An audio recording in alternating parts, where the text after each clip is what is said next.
Ghost of Yotei came out a couple of weeks ago, and though I haven't actually finished it yet, I think I'd give some of my thoughts on it.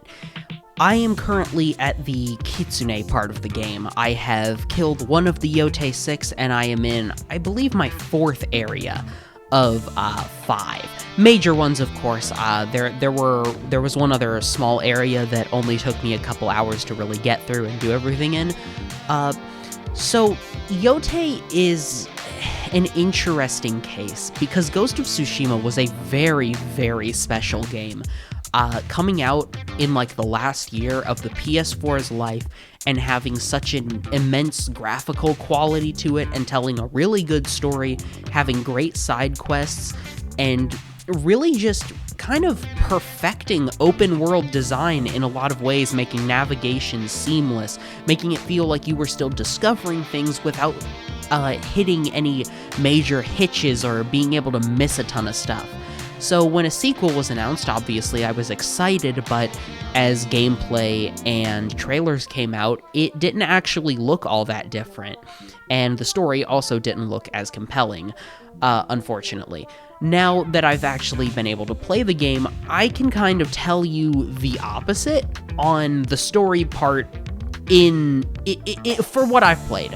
For what I've played, the story is very good, and honestly, I don't know why I shouldn't have expected that. It is, like, the same team that made Ghost of Tsushima. Of course they'd come up with something good next, if they put their minds to it. But unfortunately, I was right on the game actually playing very similarly.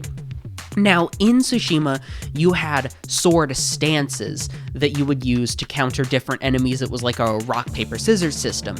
In Yotei, you have entirely different weapons, which honestly essentially acts as that same rock, paper, scissors system.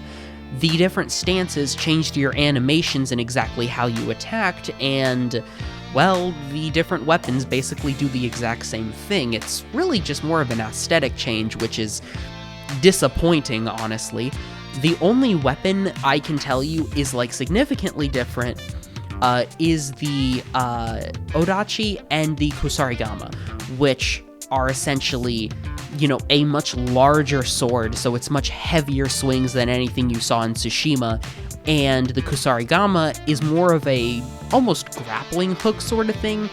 It is pretty cool, and you can do assassinations with it, and frankly, it was the gameplay of that kind of made me think the game was going to be quite a bit different from Tsushima and how it played. Unfortunately, the Kusarigama is unlocked quite late in the game, and it's sort of the only upgrade of its type.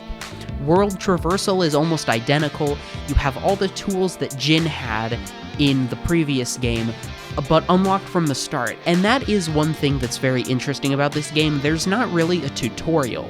This game fully expects you to have played Tsushima, expects you to know its mechanics, how its stealth works, how everything functions, and honestly, I think that's fine for a sequel, but this isn't really a direct sequel. It's more of a successor, because it features none of the same characters, and it's not billed as a continuation. It's its own thing, and that in itself is fine, but the game itself does not put in the work to introduce itself to the player. It still expects you to have played the previous one extensively and know all its gameplay systems beforehand. I can say with certainty that the game is fun, and of course it is. The first game was fun, and I didn't expect this one to not be fun. The world is very beautiful, and, you know, again, of course it would be. It's on the PS5, and it's made by a Sony studio. Sony studios are always really good at making their worlds look good. The character models are on point, the voice acting is great, the cinematography is fantastic, and the story cutscenes, you know, everything's on point. But the problem is, none of it is really done substantially better than Tsushima, and none of it innovates, like, at all. This game is basically the definition of if it ain't broke, don't fix it. Because sure, nothing was broke in Tsushima, but they certainly didn't fix or change nearly anything in this game, aside from a few token improvements here and there.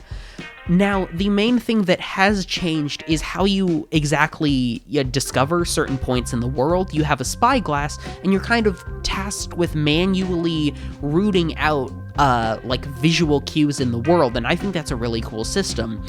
But that is basically the only thing the game does to separate itself mechanically from Tsushima, and that is where I have a big problem.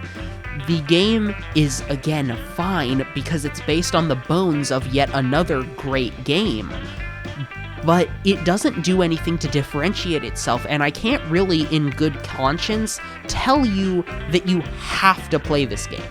While yes, it is great, and I do love this game, I can't really tell you that it is something you need to experience. This isn't something like Uncharted 4. This isn't something like Spider-Man. This isn't something like God of War Ragnarok, where you have to play these games. These games are amazing. Yotei is a great game. It falls into that 7 or 8 out of 10 category, but you know, Tsushima was like a 9 or a 10, and the reason Yotei doesn't reach those heights is honestly just because of its lack of innovation.